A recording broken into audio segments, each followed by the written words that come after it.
Hello, Dippers. Welcome to Volume 41 of Humpday Hysteria. I'm your host, producer, Lieutenant Pip Shavington. With me, as always, our St. Louis correspondent, Fletcher Hoig.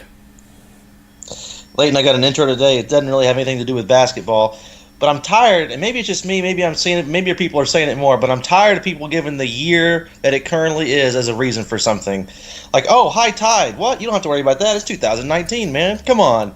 Or like giving the year to justify one thing or another. Artificial intelligence? Nah, it is 2019. Let it go. Terrorism? That's a big deal, man. It's 2019. I'm tired of that shit. I hate hearing it. It's not a reason. I feel like I haven't seen this as often as you to be mad about this. Dude, it's a tweet. That's 2019. That's a big fucking deal. A follow on Instagram, 2019. That's a big fucking deal. I'm tired of it. Okay. Send me one of those tweets so you can check it out, I guess. This show, semi-finals with book conferences going down. Basically, we break down both sides. Before we get to it, let's drop the noise. Humpday, Hoops Hysteria. A Sauce on the Side production. Still in the Eastern Conference with the Raptors and 76ers. After Game 1, the 76ers look completely outmatched, but they rebounded in Game 2, and the series is going back to Philadelphia tied at 1. But so what is your takeaway from the first two games? Well, I talked about, matchups and potential foul trouble that could help impact this series, and I thought I was kind of wrong in saying that. Like even when I talked about that, I talked about it just being Joel Embiid and Marc Gasol, but I almost went as far as to say like, hey, matchups, pace of the play, fouling, working different things, defensive matchups. I'm like, this is going to be huge. This is going to be like an old school kind of grinded series, I think, and I almost said that, and then after Game 1, I'm like, whew. Glad I didn't say that. That was a high-scoring affair, But then Game 2 kind of went how I thought it was going to go, 94-89. The difference is Game 1, Pascal Siakam, Kawhi Leonard went off and then absolutely put the clamps out on defense. They did their thing. In Game 2, Kawhi Leonard still, shot 54% from the field, still dropped 35 points. Siakam got 21 and 7. Siakam only shot 36% from the field, and pretty much the rest of the Raptors followed suit. I mean, Marc Gasol 16%, Danny Green 13. You had a lot of guys shooting very, very poor field goal percentages. And I mean, when you shoot, or when you score 89 points in a game, that in today's NBA, that definitely says something. But with that being said, a lot of players for Philadelphia didn't shoot that well either. Jimmy Butler, he scored 30 points, 10 rebounds, but he only shot 40% from the field. Joel Embiid still kind of not doing so well. He only shot 28% from the field. What I look at it is the matchups I talked about. They're going to work different things. They're going to try to get mismatches, get foul trouble, stuff like that. But the difference is, from Game 1 to Game 2, is just the shooting for the Raptors. Kawhi Leonard showed up and nobody else did. They've been relying on Siakam throughout the whole postseason, Gasol, Danny Green. They've been relying on a lot of different guys, and they didn't get any contributions from them whatsoever. But their defense still came to play. I mean, they held them under 100, which is really impressive. So, they said Sixers won Game 2. Sixers only lost 10 games at home all season. Do you think the Raptors dropping that game will be detrimental to them? In the series? Yeah. Well, you got to take every home loss as critical in the postseason, especially if you have home court advantage, because now, they have to go on the road and win one. Now they've lost home court advantage as far as, winning games at home or protecting home court to win the series. So there is pressure on them now. Here's the thing. They lost Game 1 to the Magic, and, I wasn't going to overreact to that. Obviously, the 76ers are a lot better team, but it looks like Toronto kind of has a method for defending them, or at least limiting the damage that some of their players do. So I'm not gonna get overly concerned with it. I think Siakam and Kawhi Leonard continue to play well. I think Siakam bounces back. I do not think that Marc Gasol and Kyle Lowry are going to shoot 13% from the field again. Or no, Danny Green, I'm sorry, shoot 13% from the field again. I still have faith in Toronto for this series. So taking Toronto in the series then. So who's going to be, they think, the X factor for the series going forward? Not necessarily like Kawhi Leonard, but kind of a player who you might look over but has to play good every game for Toronto to win this series. Well, you look at the keys to success. I mean, Philadelphia has yet to score over 100 points against the Raptors yet in these first two games. A key to their success, I mean, Jimmy Butler, even he didn't play well in game one. They have different guys that can contribute, but the one guy who has to contribute for Philadelphia has got to be Joel Embiid. Game one, shot 27% from the field, and then I believe game two shot very poor again, around that same percentage. 28%. So here's the thing. Marc Gasol, for his career, and I know Joel Embiid has missed 64% of the games that he's played in, or amount of games possible that he could have played in. So he's missed more than he's played. But Marc Gasol, for his career defending Joel Embiid, has always done a very good job. He's held him under 40% shooting a lot of different times. I said that was going to be key for this series. That's the X factor. If they can limit Joel Embiid and don't have to bring a double team, and can just, do a hard hedge on a pick and roll and give Gasol time to get back to Embiid, and then bring Ibaka off the bench as that backup center to continue to kind of give him trouble and stifle him, that's what's going to prove to be the X factor, because with Ben Simmons on the perimeter, it's going to be hard to open things up outside, and if you can't get a double team in the post on Embiid, then, it's going to be tough for you like you've seen so far. They've scored 95 and 94 points in the first two games. All right, now we go to the other side, the Bucks and Celtics. Just like you said, we just discussed, the Bucks looked outmatched, lost game 1 by 22 at home, but then came back and won game 2 by 21. So go back to Boston, tie 1-1. So what's the takeaway from the first game, or the first game of the series that you and I are both looking forward to the most? Well, I'll tell you what. Milwaukee, they didn't make me too nervous after I saw, game 1. I saw how Boston defended it, and I think that's literally what they're going to – they even continue to do that in game 2. It's just the guys for Milwaukee started hitting outside shots. Chris Middleton showed up. Bledsoe showed up. A lot of different guys showed up for that team, hit a lot of three-pointers. I think they set a franchise record with like 20 or 18 or 19 three-pointers made in that game, which is a franchise playoff record. So their guys just finally showed up and hit shots. But the way that they are – the way the Celtics are defending Giannis – let's say Giannis has the ball on the weak side of the court, and then there's one guy down low, so they're running a 4-out, 1-in. The way Boston is helping is they have the one defender on Giannis, and then the one guy down low. They slide him all the way over across the lane to provide as much help as possible. So that leaves you three guys on the opposite side of the perimeter, on the other side of the court. So the one guy slides all the way over to the other side of the lane to, give a double team before Giannis drives, or Giannis drives to the basket. And then your three guys on the perimeter, you have one on the top of the key, you have one in the corner, and then you have one on the 45-degree angle of the wing. The way it works is that guy at the 45-degree angle kind of splits the difference in between the guy in the corner and the guy on the 45-degree angle on the wing. And then the guy on the top of the key, he drops back ever so slightly just to prevent a direct pass from wing to wing. And so what they're saying is like, hey, we're not going to let Giannis beat us going to the basket. We're not going to let you shoot corner threes. What we're going to force you to do is kick it out to Eric Bledsoe or Tony Snell or somebody out top and have them shoot that long three, and hopefully we can get out there and contest it. And it worked game 1. And honest to God, that's the best way you're going to defend it. They did a lot of different things. They threw a lot of different bodies at Giannis. I think that's the best way to play. You already create that help by sliding that one big guy over. It just, you're going to have to do different things as far as picking and popping and getting ball movement. But Boston, ever since they acquired Brad Stevens, they're the best at icing off a pick and roll. And icing just off a pick and roll is when the ball handler comes off the screen, you almost make like it's not quite a trap. You just keep forcing the guy going back and back and back to a sideline or a half court or a corner or whatever it is to create that extra defender. And then once you force him or funnel him to that one sideline, that's where the trap comes. So that's what Boston has done to defend Giannis so far. It just so happened to be that in game 2, Milwaukee was able to hit threes. They were able to get out in transition. And then their length, Milwaukee's length in game 2 really started to bother Boston on contested shots, contested layups. So, just like the Raptors, the Bucks dropped the game at home. The Celtics they're good at home, but they're not like unbeatable at home. Do you think that would be detrimental to the Bucks, or are you going with the Bucks still in the series?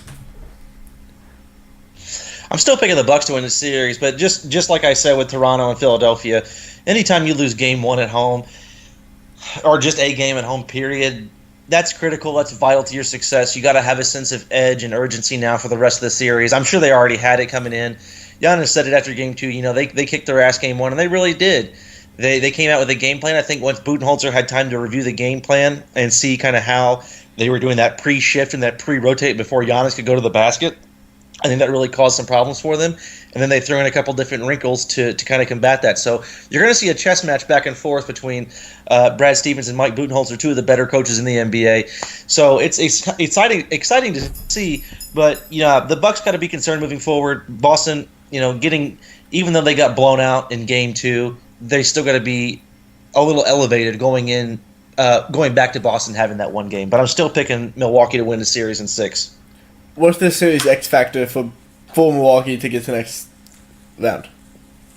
I kind of hit on it there just a second, and I'll expand on it more now, I guess, is really just the back and forth between Brad Stevens and Mike Budenholzer. Because really, all you have in this series is 2 stars. You have Giannis and you have Kyrie.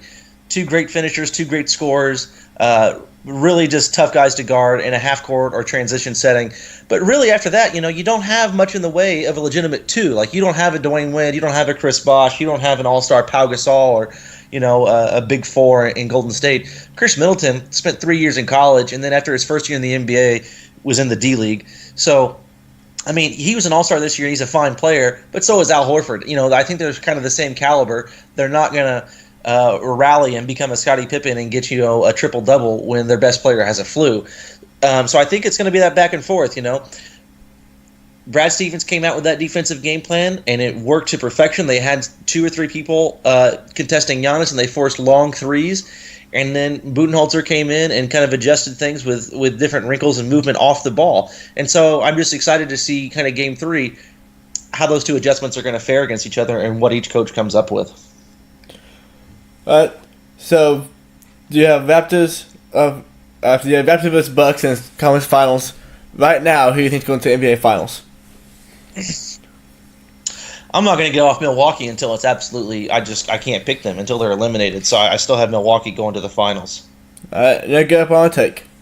Now it's time for Fletcher on the fly. To say right, Fletcher, 3 questions. Hey, you were almost right about the Houston Texans this past year. I was close. When they were 0-4, just stay on it, man. Hey, so close it fucking hurt. Never give up. But next time Fletcher on the fly, this time back Fletcher 3 questions. He has to answer them all on the spot. Know what they are, can't prepare for them. Fletcher, which player is more important to their team's success? Kawhi Leonard or Giannis Antetokounmpo? Oh, that's tough because I don't know. That's tough right now. Normally I would say Giannis, and I wouldn't really have to think too much about it. But the only reason it's giving me hesitation to just clearly say Giannis is the fact that OG Anunoby had that emergency appendix removal, and he's out. So they don't have really kind of a true small forward they can slot back in there. They can put Pascal Siakam in that spot and then move Ibaka out there, or move Danny Green out there and then have another essentially 2 point guards with Kyle Lowry. But I think I still got to go Giannis. I think if you lose Giannis, this is a team that's barely making it into the playoffs. I'm not so sure. I'm not so sure how much I believe. That's it. I just don't believe in Milwaukee. I don't believe in Chris Middleton and all those ancillary pieces or auxiliary pieces around Antetokounmpo. I think if you take him away, it cuts off a lot of driving lanes. It cuts off a lot of open 3-pointers. I think you could still kind of create some of that with Pascal Siakam in the half-court setting and what he does and kind of what Kawhi Leonard do together, especially if OG Anunoby was healthy. All right, so Giannis. Giannis. Next question.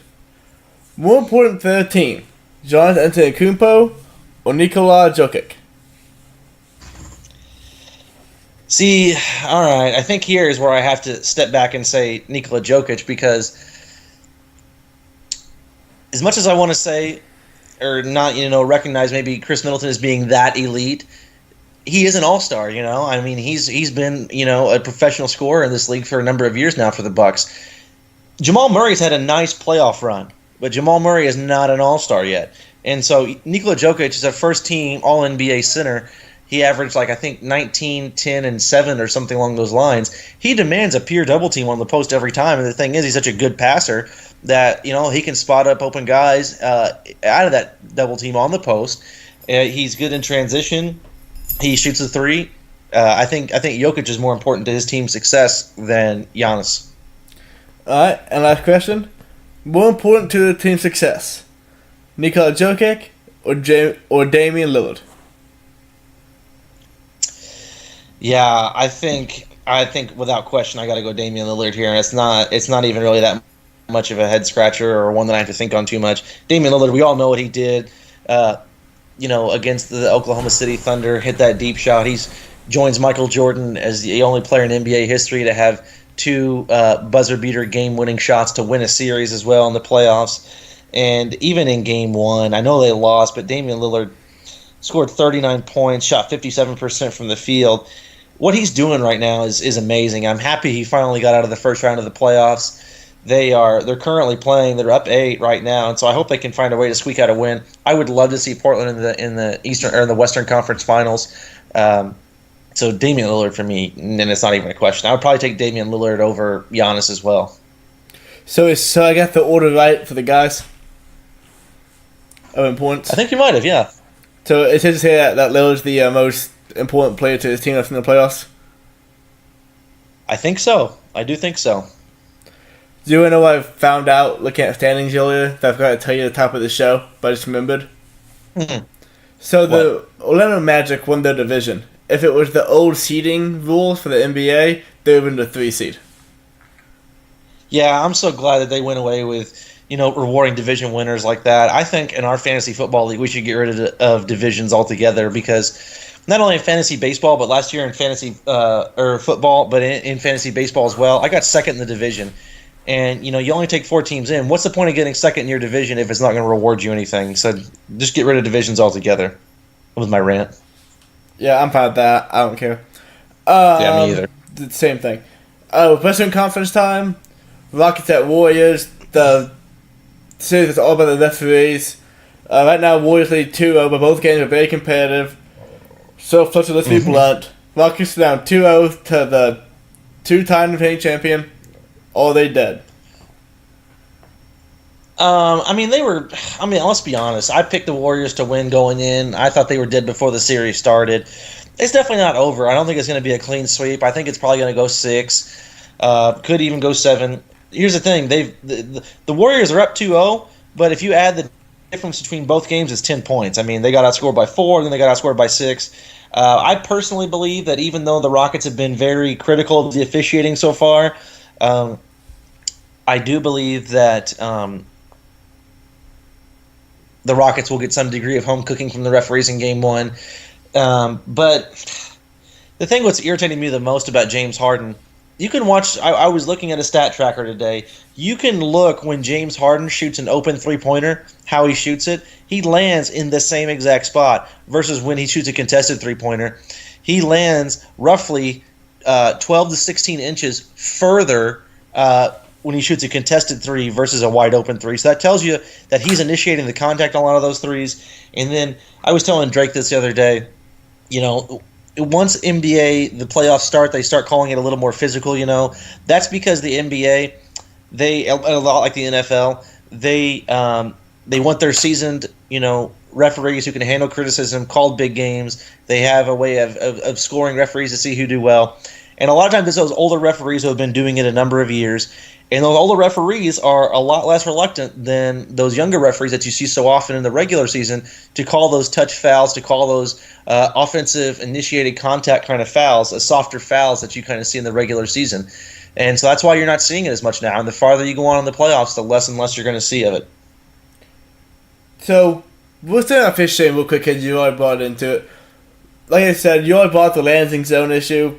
Earlier this season, Scott Foster was called out by James Harden to the media. And earlier this week, someone from the team leaked information that the NBA missed 21 calls or something like that, leading to 18 points. Or the number was.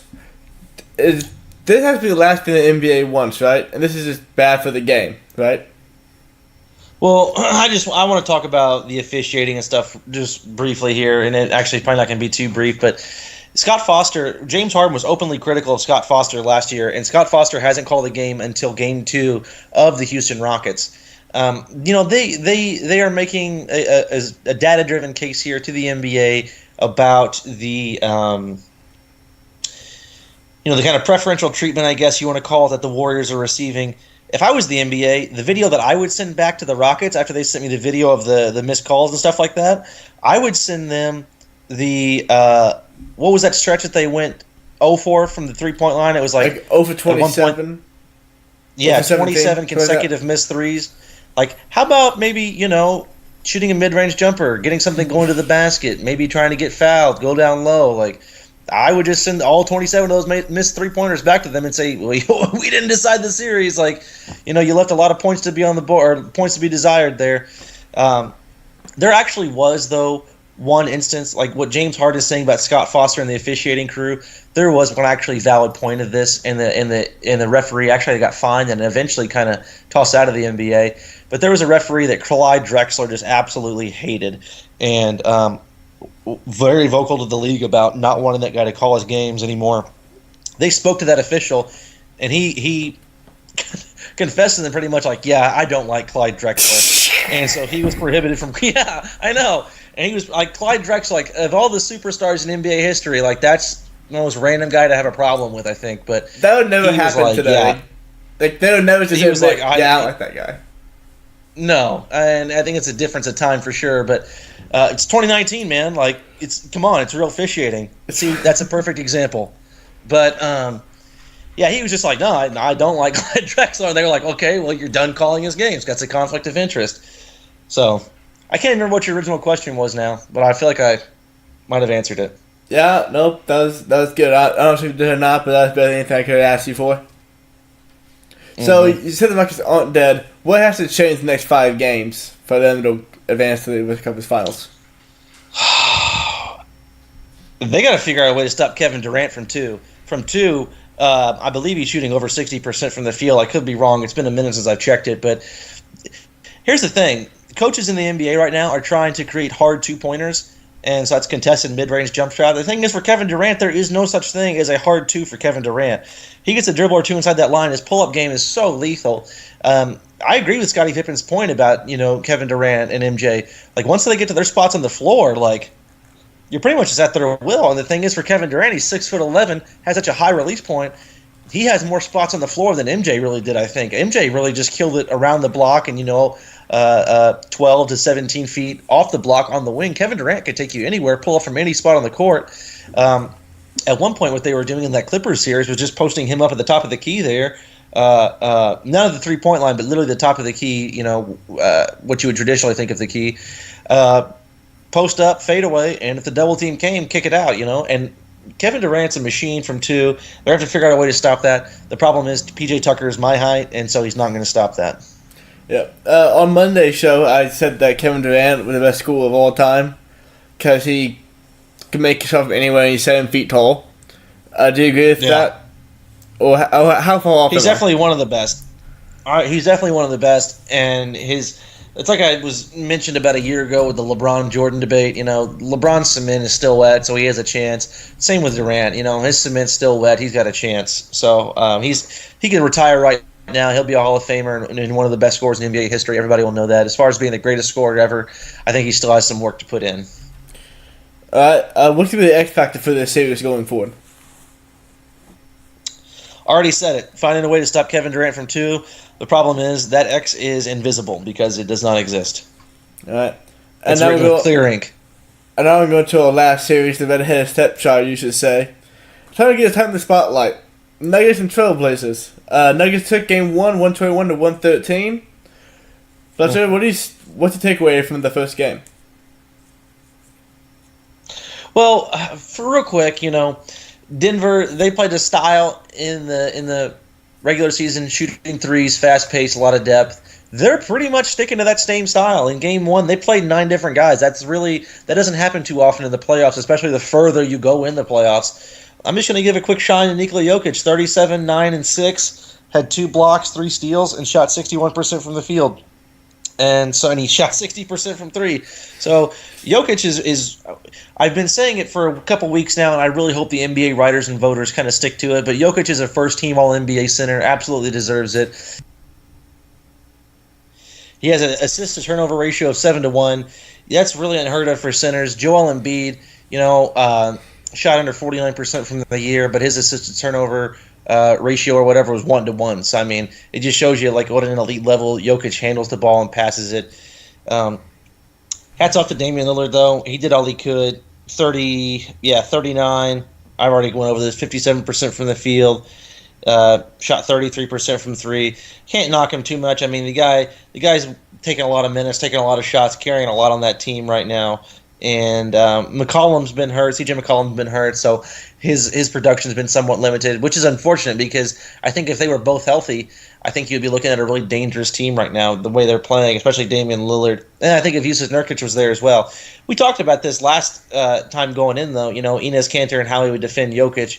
It's going to be tough. And the thing is, even if Yusuf Nurkic was there, it would still be tough. Like, Jokic, like I said, is a first-team all-center. Like, there is not just one easy guy you can put out there and guard him and be like, oh, that's fine. So, in Game 2, a must-win for Portland? Well, I hate to be this kind of guy, but, it's a playoff, so every game is must-win. If they don't win, I'm not going to sit here and be like, well, Denver's got it, because Denver just went 7 games with the fucking 7th seed. Granted, it was the Spurs, but still, it's a 7th seed. So, Portland could lose this game, but they can go on and win at home, hold serve at home, so to speak, and, make a bounce back in Denver with an even series. So I'm not going to push the panic button just because they go down 2-0. They got a team of veterans, and they're led by a very, very talented Damian Lillard, too. What's going to be the X factor going forward? I already talked about it last week, and I talked on it a little bit again. Enes Kanter, how's he going to guard Yusuf Nurkic? In short, he's not. And, you saw that game 1, 37, 9, and 6, 60% from the field and from 3. Jokic is really just going to have his way against Kanter. Like I mentioned, they might want to consider putting Miles Leonard out there just because of the height and the athleticism. That could be an option for them that they might want to consider. They've got Aminu, they've got Harkless. Myers Leonard logged 12 minutes, so, they might see more of him as the series goes on, too. So, let's talk about the final for a second. Are the Rockets the best team to beat the Warriors? Are the Nuggets or Timberwolves going to be as competitive as the Rockets are?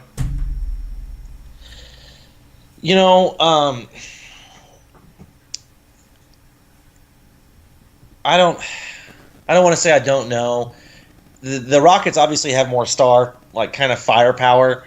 But like I said coming into this year, they can shoot their way to 50 wins in the regular season, which they did.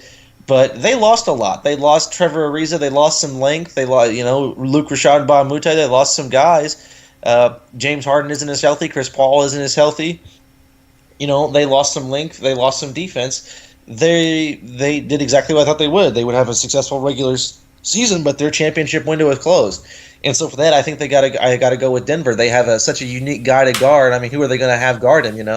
Jamal Murray's playing well. They've got depth. They play fast. If they get hot from 3, they could kind of almost duplicate, what Houston tried to do last year. It's just they would do it from more of an unorthodox kind of pattern coming from Jokic versus 2 ball dominant guards. Dippers, this has been volume 42 of Hysteria. Let's see, before I sign off, you got a last word? Yeah, Dippers, I better not hear any one of you using the fucking year as a reason or excuse for anything. Okay. That's it. As a PSA to all the Dippers out there. Alright. And for Leighton, from Fletcher, as always, Dippers, stay saucy.